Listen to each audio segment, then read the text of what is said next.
আজিৰ এই ভিডিঅ'টো নৱম আৰু দশম শ্ৰেণীত পঢ়া ছাত্ৰ-ছাত্ৰীসকলৰ বাবে বহুত ইম্পৰ্টেণ্ট হয়।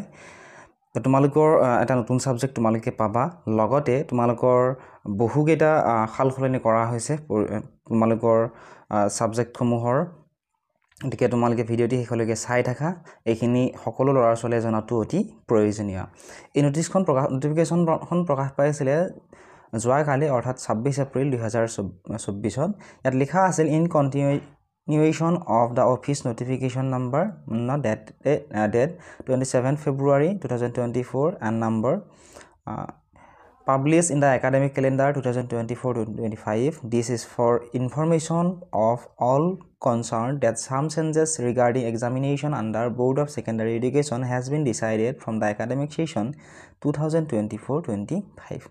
গতিকে তোমালোকৰ কিছু সালসলনি কৰা হৈছে, কি সালসলনি কৰা হৈছে আমি এইখিনি পঢ়িলে বুজি পাম। এক নম্বৰ দিয়া আছে the Board of Secondary Education Assam has decided to introduce a new elective subject to impart education on artificial intelligence and robotics from the academic session 2024-25 in class 9 and from the academic session 2025-26 in class 10. The textbook can be accessed by any of the following ways. গতিকে board of secondary education আসামে decide কৰিছিল যে এটা নতুন elective subject class 9 আৰু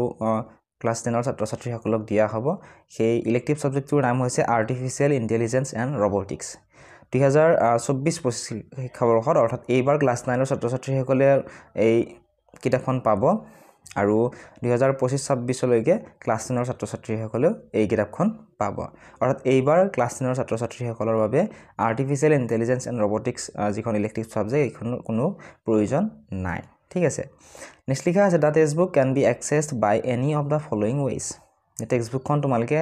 তলত দিয়া ধৰণে পাব পাৰা। এক নম্বৰত দিয়া আছে the PDF version of the text book is available in the official website of SEBA in the text book section. গতিকে তোমালোকে এই যিখন নতুন তোমালোকৰ elective subject artificial intelligence and robotics ইয়াৰ টেক্সট বুকখন তোমালোকে সেৱাৰ অফিচিয়েল ৱেবছাইটত গৈ তোমালোকে ইয়াৰ PDF টো ডাউনলোড কৰি ল'ব পাৰিবা। দুই নম্বৰত আছে the text book can be also downloaded from the link. ইয়াত লিংকটো দিয়া আছে, লিংকটোৰ দ্বাৰা তোমালোকে ডাউনলোড কৰি ল'ব পাৰা। তিনি নম্বৰ দিয়া আছে further the book can also be obtain from the open market. তোমালোকে কিতাপৰ দোকানৰ পৰাও এই কিতাপখন তোমালোকে কিনি ল'ব পাৰিবা। নেক্সট যিকেইটা পইণ্ট দিয়া আছে সেইকেইটা বহুত ইম্পৰ্টেণ্ট হয়, তোমালোকে মনোযোগেৰে চাবা। দুই নম্বৰত দিছিল the practical marks of all vocational subjects artificial intelligence and robotics, garment designing, woodcraft, music, dance, yoga and physical education, fine art, home science, ৱেভিং and textile design and all subjects under NSQF shall be 50% from the academic session 2024-25. আগতে প্ৰেক্টিকেলৰ যিটো number আছিল সেয়া 20 number মান আছিলে, কিন্তু এতিয়া যিবিলাক তোমালোকৰ ভোকেশ্যনেল ছাবজেক্ট আছে ইয়াৰ প্ৰেক্টিকেল মাৰ্কছসমূহ তোমালোকৰ 50% থাকিব। ঠিক আছে, 50 নম্বৰ তোমালোকৰ প্ৰেক্টিকেলত থাকিব 2024-25 শিক্ষাবৰ্ষৰ পৰা। তিনি নম্বৰ দিছিল the practical marks for computer science and commerce will be 30% as before. গতিকে কম্পিউটাৰ ছায়েন্স আৰু কমাৰ্চৰ যিটো প্ৰেক্টিকেল মাৰ্ক থাকিব এইটো 30% থাকিব, অৰ্থাৎ 30 নম্বৰ থাকিব।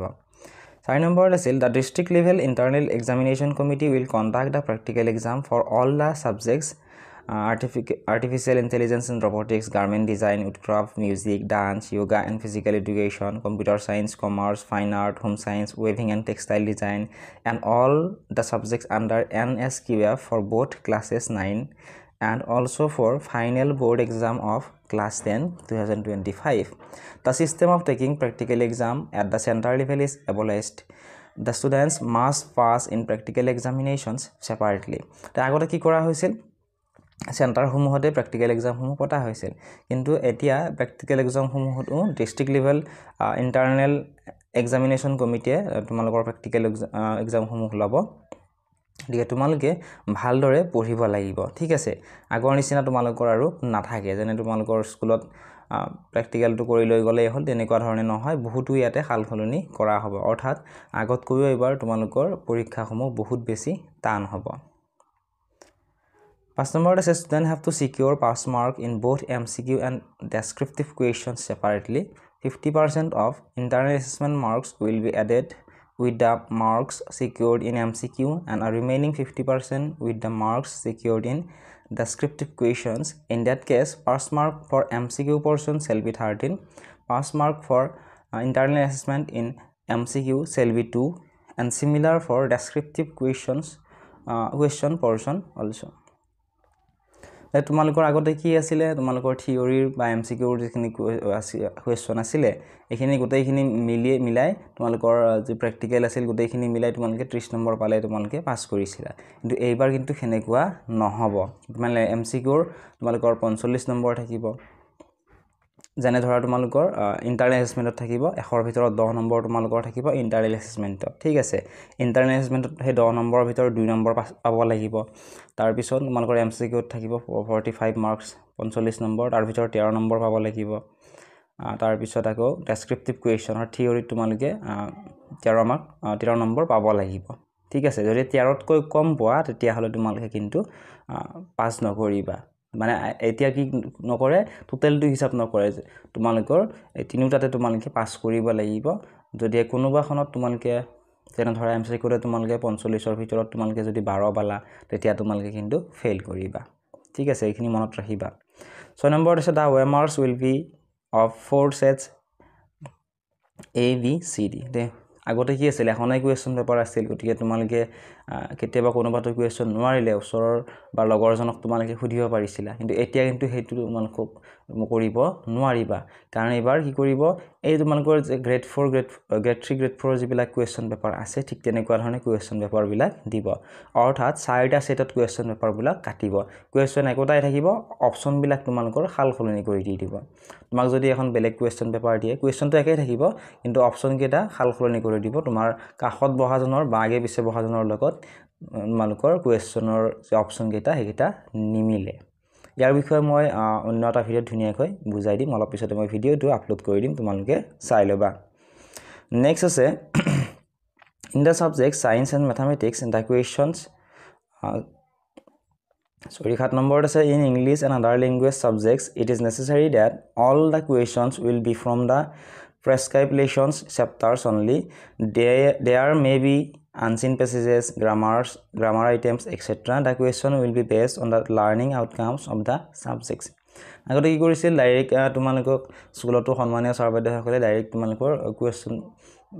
প্ৰত্যেকটো চেপ্টাৰৰে যিবিলাক পাঠভিত্তিক কোৱেশ্চন আছিল এইবিলাকৰ আনসাৰখিনি কৰি দিছিল তোমালোকে সেইখিনি চাইছিলা অৰ্থাৎ তোমালোকে মুখস্থ কৰি তোমালোকে পৰীক্ষাত লিখিছিলা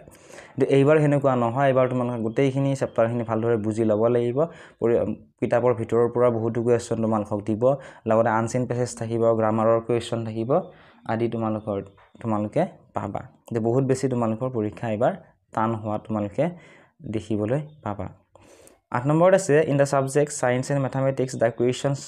problems will be concept based which may not be directly from the textbook even questions from examples and references may be included in question papers in some cases the MCQs may warrant some summations calculations also the questions will be based on the learning outcomes of the content of the subject ইয়াতে কৈছে যে science আৰু ম্যাথমেটিক্সন গণিত আৰু বিজ্ঞানৰ যিবিলাক question আছিল হেবিলাক concept based হ'ব ঠিক আছে তোমালোকে ডাইৰেক্ট টেক্সট বুকখনৰ যিকেটা পাঠভিত্তিক প্ৰশ্ন আছে হেকেটা চাই গলে নহব তোমালোকৰ ভিতৰৰ পৰা বহুতো কোৱেশ্চন দিব লগতে কৈছে যে ইভেন কোৱেশ্চনছ ফ্ৰম এক্সাম্পলছ তোমালোকৰ যিবিলাক এক্সাম্পল উদাহৰণৰ যিবিলাক কোৱেশ্চন আছিল তাৰ পৰাও তোমালোকক কোৱেশ্চন বিলাক বনাই দিব গতে হেইবিলাকও তোমালোকে চাব লাগিব অৰ্থাৎ তোমালোকে গোটেইটো সাবজেক্ট প্ৰত্যেকটো সাবজেক্টৰে প্ৰত্যেকটো লেসনে তোমালোকে ভালদৰে বুজিহে তোমালোকে পৰীক্ষা দিব লাগিব মুখস্থ কৰি গইবাৰ তোমালোকে পৰীক্ষা দিব নোৱাৰিবা ঠিক আছে next is 9 number in the subject social science the patterns of questions will be also concept based as per guidelines of NEP 2020 the questions will be based on the learning outcomes of the content of the subjects দেখে social সায়েন্সৰ যিখন question paper থাকিব তাৰ কথা ইয়াত উল্লেখ কৰিছে যে NEP new education policy 2020 ৰ গাইডলাইন অনুসৰি তোমালোকৰ সমাজ বিজ্ঞানৰ কোৱেশ্চন বিলাকো কনসেপ্ট বেসড হ'ব অৰ্থাৎ ভিতৰৰ পৰা বনাই বহুতো কোৱেশ্চন তোমালোকক দিব গতিকে তোমালোকে পাঠভিত্তিক কুৱেশ্যন এনসাৰসমূহ চালে নহ'ব ভিডিঅ'ৰ যিবিলাক কুৱেশ্যন হ'ব পাৰে সেইবিলাকো তোমালোকে চাই যাব লাগিব 10 নম্বৰত আছে patterns of questions of other subjects including the vocational subjects will also be sent as per guidelines of NEP 2020 গতিকে অন্যান্য যিবিলাক সাবজেক্ট আছিল সেই সাবজেক্টসমূহৰ তোমালোকৰ কুৱেশ্যন বিলাকো NEP 2020 ৰ গাইডলাইন অনুসৰি বহুতো সালসলনি কৰি দিয়া হ'ব তো ইয়াৰ বিষয়ে মই কিছু সময়ৰ পিছত আন এটা ভিডিও আপলোড কৰি দিম লগতে ওপৰৰ এই যেটো 5 নম্বৰ পইণ্ট আছিল এটো নিশ্চয় তোমালোকে বুজি পোৱা নাই এই পইণ্টটো মই বুজাই দিবলৈ চেষ্টা কৰিম And 11 number is for reference of the teachers as well as students the sample question papers as per the guidelines of NEP 2020 for the subjects mathematics and science for class 10 are uploaded in board's website. All the educational institutions will go through the sample question papers for the purpose of imparting education. গতিকে sample question paper সমূহ তোমালোকৰ ইয়াৰ ওয়েবসাইটত পাবা গতিকে যেতিয়া upload কৰি দিব মই তোমালোকক ইয়াৰ স্যাম্পল কুৱেশ্যন পেপাৰখিনি দি দিম বা কেনেদৰে ডাউনলোড কৰিব লাগে ভিডিও বনাই বুজাই দিম ঠিক আছে তোমালোকে আভাস পাবা সেই স্যাম্পল কুৱেশ্যন পেপাৰখন চাই যে কেনেকুৱা ধৰণৰ কুৱেশ্যন আহিব পাৰে The internal examiner will follow the pattern of sample question papers in the internal examination such as unit test half yearly and pre-board exam The same pattern can be used in the examinations of class 9 also গতিকে সেই যিখন question paper বিলাকৰ যে sample দিয়া হ'ব সেই sample অনুসৰি তোমালোকৰ যে ইউনিট টেষ্টৰ পৰীক্ষা হ'ব হাফ ইয়াৰলিৰ পৰীক্ষা হ'ব বা প্ৰি বোৰ্ড এক্সামৰ যি পৰীক্ষা হ'ব সেই স্যাম্পল অনুসৰি তোমালোকৰ পৰীক্ষাসমূহ অনুষ্ঠিত কৰা হ'ব অৰ্থাৎ ভিডিঅ'ৰ কুৱেশ্যন তোমালোকৰ অকল যে তোমালোকে ক্লাছ 9 ৰ বছৰীয়া পৰীক্ষাত বা ক্লাছ 10 ৰ মেট্ৰিক পৰীক্ষাত দিব লাগিব তেনেকুৱা নহয় তোমালোকে unit test half yearly pre board এক্সামটো সেই একেটা পদ্ধতিতে তোমালোকে কুৱেশ্যন পেপাৰ বিলাক পাবা The same pattern can be used in the examination of class 9 also The questions should not be same as shown in the sample question papers only the pattern should be followed গতিকে সেই sample যিখন question paper আছিল তাত থকা question কেইটা তোমালোকৰ কিন্তু নাহে ঠিক আছে এইখিনি তোমালোকক ফলো কৰিব হৈ দিছে মানে আভাস ল'ব দিছে যে কেনেকুৱা ধৰণে কুৱেশ্যন পেপাৰ বিলাক কাটিব পাৰে তোমালোকে সেইখন চালে আভাস পাবা 12 number is to impart quality education teachers energize resource manual of the subjects mathematics and science will be sent to every school affiliated to SEBA and a training of master trainers shall be provided by SEBA in the month of May 2024 এইখিনি আৰু তোমালোকৰ বাবে important নহয় ঠিক আছে গতিকে বহুত বেছি তোমালোকৰ এবাৰ টান হ'ব যিসকলে কেৱল মুখস্থ কৰি যোৱা ভালদৰে চেপ্টাৰ বিলাক পঢ়ি নোযোৱা বুজি নোপোৱা ঠিক আছে তোমালোকে এতিয়াৰ পৰা ভালদৰে পঢ়া তেতিয়াহে তোমালোকে পৰীক্ষা তোমালোকৰ ভাল হ'ব এতিয়া আগৰ নিচিনাকৈ তোমালোকে মুখস্থ কৰি পৰীক্ষাত লিখিম বুলি ভাবি নাথাকিবা গোটেইখিনি তোমালোকে কনসেপ্টখিনি ক্লিয়াৰ কৰি ল'ব লাগিব তেতিয়া একেবাৰে তোমালোকে সহজ পাবা এইখিনি আছিল আজিৰ এই ভিডিঅ'টিত যদি এতিয়ালৈকে চেনেলটো সাবস্ক্ৰাইব কৰা নাই চেনেলটো সাবস্ক্ৰাইব কৰি দিবলৈ নাপাহৰিবা